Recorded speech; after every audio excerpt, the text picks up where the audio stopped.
भाजपा के नेताओं को भाषण देना है तो वही घिसे पिटे भाषण, हिंदू के, मुसलमान के, मंदिर के, मस्जिद के, हिंदुस्तान, पाकिस्तान और समाचार समाप्त। आप सब लोग जो आज यहां खड़े हो, बैठे हो, मैं आप लोगों से निवेदन कर रहा हूं, ये चुनाव रोचक बन गया। रोचक क्यों बन गया? जैसा मुरारी जी कह रहे थे, बहुत सारे भाजपा के नेता यहां पर आ रहे हैं। कौन कौन से मुख्यमंत्री आए? उत्तर प्रदेश के, मध्य प्रदेश के, हरियाणा के, राजस्थान के तो कई बार आए होंगे मेरे ख्याल,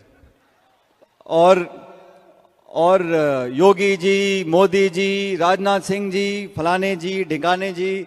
तो मैंने कहा, मुरारी जी कहते मीटिंग पहले कर लो। मैंने कहा नहीं, अभी चुनाव में 1-2 दिन रहने दो। और इतने सब नेता आ रहे हैं बीजेपी के, मैंने कोई बड़ी बात नहीं है। और प्रियंका जी का समय लिया था 15 तारीख का, तो मैं जो हर जगह जो बात बोलता हूं आज बोल रहा हूं। इतने नेता भाजपा के आ गए, आज प्रियंका जी यहां भाषण देंगी बांदीकुई में, दौसा में, तो 100 सुनार की 1 लोहार की। तो सब जितने भाषण दे गए सब बराबर हो जाएंगे।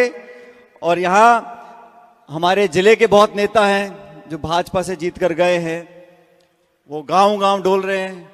कोई चावल बांट रहा है, कोई पानी पी रहा है, कोई कसम खा रहा है। तो मैं आप लोगों को कहना चाहता हूं कि इस लोकसभा के परिणाम से किसी का कोई मंत्री पद जाने वाला नहीं है। और मैं तो हाथ जोड़ के बोलता हूं, कोई मंत्री पद छोड़ना भी मत। बहुत मुश्किल से मंत्री बने हैं, बने रहना चाहिए। पाकिस्तान और समाचार समाप्त। आप सब लोग जो आज यहां खड़े हो, बैठे हो, मैं आप लोगों से निवेदन कर रहा हूं, ये चुनाव रोचक बन गया। रोचक क्यों बन गया? जैसा मुरारी जी कह रहे थे, बहुत सारे भाजपा के नेता यहां पर आ रहे हैं। कौन कौन से मुख्यमंत्री आए? उत्तर प्रदेश के, मध्य प्रदेश के, हरियाणा के, राजस्थान के तो कई बार आए होंगे मेरे ख्याल, और योगी जी, मोदी जी, राजनाथ सिंह जी, फलाने जी, ढिंगाने जी। तो मैंने कहा, मुरारी जी कहते मीटिंग पहले कर लो। मैंने कहा नहीं, अभी चुनाव में 1-2 दिन रहने दो।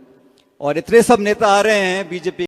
सचिन पायलट जी, मुरारी लाल मीणा जी, मेरे साथी धीरज गुर्जर जी, गजराज खटाना जी, ममता भूपेश जी, ओपी हुडला जी, रामजी लाल औध जी, अमृता धवन जी, मंच पर विराजमान सभी नेतागण, सभी पदाधिकारीगण, मेरे प्यारे बहनों, मेरी प्यारी बहनों, मेरे प्यारे भाई, आप सबका इस सभा में बहुत बहुत स्वागत।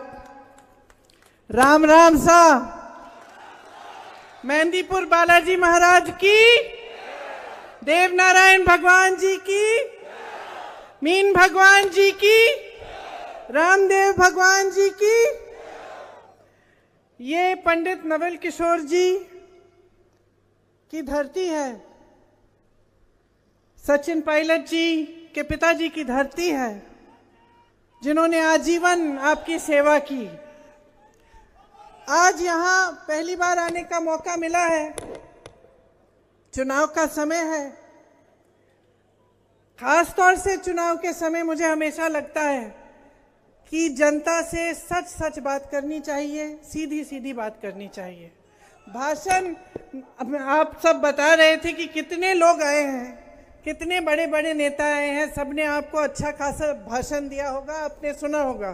तो भाषण आपने बहुत सुन लिए हैं, मेरे से कुछ सीधी सीधी बातें सुन लीजिए, और कुछ सच्चाइयाँ जो हैं आज देश की, वो आप ठीक से समझ लीजिए। इनको समझने से आप ही का फायदा होगा, क्योंकि ये देश आपके जागरूकता के बल पे बना। जो हमारा स्वतंत्रता संग्राम था, वो कैसे बना, कैसे हुआ? हमारे जो नेता थे, उन्होंने जनता को साथ कैसे लिया? क्योंकि जनता जागरूक बनी, जनता समझ पाई कि एक साम्राज्य है, कि हमारे साथ ठीक बर्ताव नहीं हो रहा है, हमें बदलाव लाना है। जागरूक होने से ही एक आंदोलन बना। और सिर्फ महात्मा गांधी जी, जवाहरलाल नेहरू जी जैसे बड़े बड़े नेता नहीं थे इस आंदोलन में, आपके पूर्वज थे इस आंदोलन में, किसान थे, उस समय के जो नौजवान थे, सब आंदोलन के हिस्से इसलिए बने क्योंकि उनको ये समझ में आई बात, ये जागरूकता उनमें आई कि हमारे साथ गलत हो रहा है। इसलिए जब मैं कहती हूँ कि आपसे मुझे सच्ची बात करनी है, मैं चाहती हूं कि आप भी जागरूक बने और ध्यान से मेरी बातों को सुने। देखिए, मोदी जी यहां आए, भाषण सुना आपने उनका? नहीं सुना?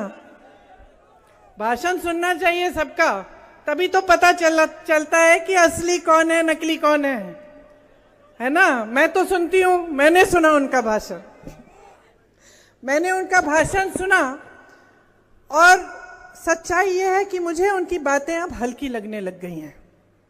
हो सकता है शुरू में उनकी इच्छा थी कि कुछ करेंगे, लेकिन 10 साल बाद, इतने सारे झूठे वादों के बाद, इतनी सारी बड़ी बड़ी बातें करने के बाद फिर भी आज रोजगार नहीं है देश